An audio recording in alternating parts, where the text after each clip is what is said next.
Yes. Yeah, Mr. Ryan spoke about Yemen's dire humanitarian situation. And he mentioned 2 weeks ago that 2 million Yemenis are in very bad need of food and water, etc., and shelter. Since then, how do you describe the progress in providing aid to the Yemenis? Has there been any progress? Also, what happened to the WFP ship, which I asked about yesterday? Well, as I believe I said, we had gotten given clarified information about the information and communication technology that was on board the ship. What we're hoping for is now that information has been shared by the Saudis and other authorities, that it can proceed about its way.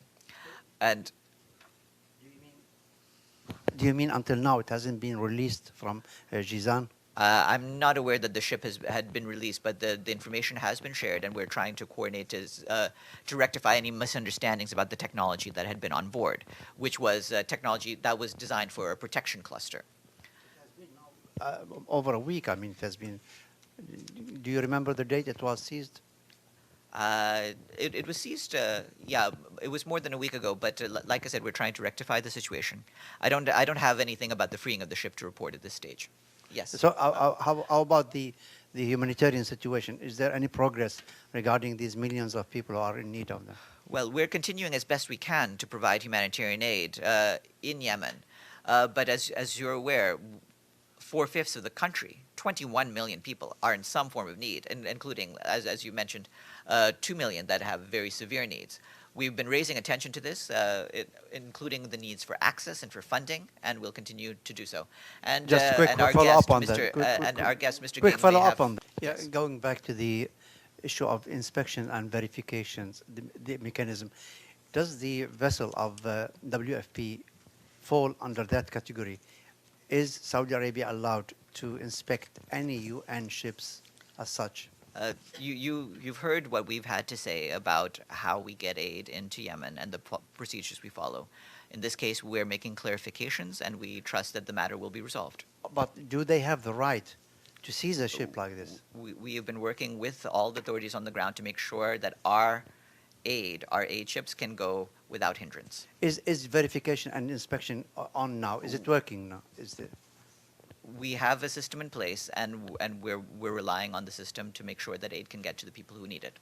Yes. What's the protocol within OCHA to sort of raise its voice if these kind of allegations are made? Have there been any further hindrances on this basis by the same Saudi, I guess, led coalition that's funding the aid? And what do you make of? What would you say to people that say it's very strange to have a country leading the airstrikes on another country and also being not the only, but a major donor to it, and then stopping some of the aid?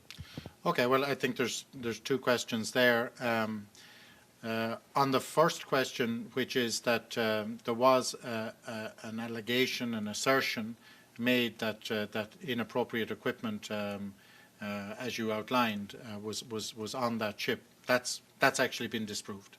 So there's been a proper process to verify the inventory that was on the ship, and there is a proper process through which that is established. So we have followed that process. And that was the first time, and hopefully the last time, that such an incident will occur. The second issue is member states who are involved in different aspects of international activity, for want of a better term. What you say is correct.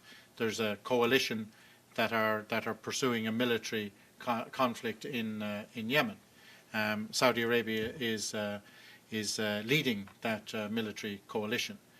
On the one hand, Saudi Arabia is also providing through its humanitarian arm significant sums of money for humanitarian action. We have, as we do with all of our member states, we have ensured that there is a ring fencing. How does that happen? It means that there's no conditionality to the aid. I have to sit here in front of you and tell you that Saudi Arabia has respected that 100%, because we cannot accept funding, no matter how desperately needed, if it doesn't accord with humanitarian principles in terms of being given to us unconditionally. So Saudi Arabia have not directed where that aid should go, how that aid should be delivered, and so on and so forth. Similar to all of our other member states, which follow our humanitarian priorities. They put the aid through the United Nations agencies in this case, and they assigned it to the United Nations agencies in accordance with the breakdown that we provided. So OCHA led the decision making on the assignment before the Saudis announced that they were actually funding the appeal.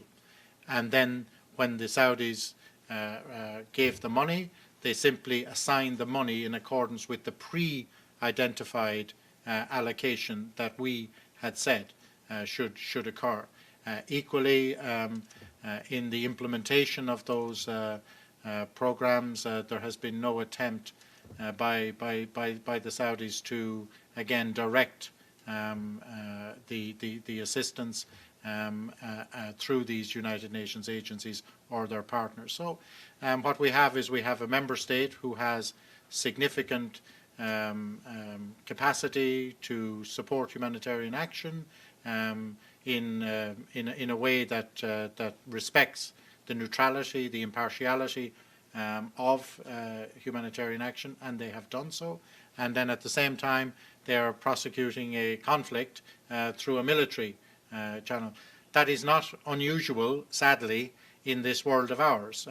As we look across the globe, many of our member states are involved in different international elements of engagement in countries. We see it in Syria. We see it in many countries. Our job as humanitarians is to ensure that there is no compromise, no politicization of humanitarian assistance, and of course we have to be able to prove to the population that we are not an instrument of any member state, and sometimes that's a big challenge because the default, if you like, rhetoric would be that you are, if you accept the money, you are somehow under the influence. But that's our challenge. Our challenge is to make sure that we demonstrate in action that we are independent, that we are neutral, that we are impartial, that we are exclusively driven by the humanitarian needs of all the people in an equitable and fair way. And as I say, we have to be up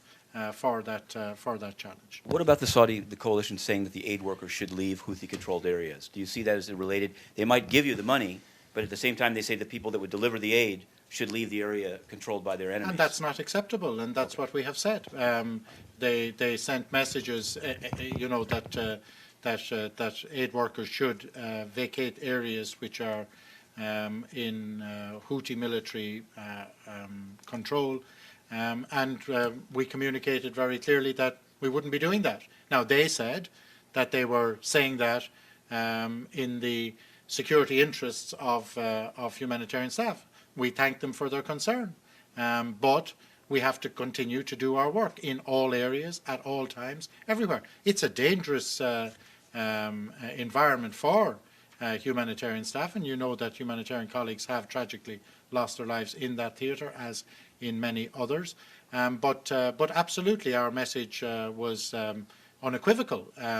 We will continue to work wherever we judge the need to be, and in accordance with our own security calculation. And as I say, we have humanitarian organizations who really are heroically courageous to be working in places of very high risk, and sadly colleagues pay the ultimate price. But our message back on that occasion and on all other occasions is that we will decide where we should work, and we do so.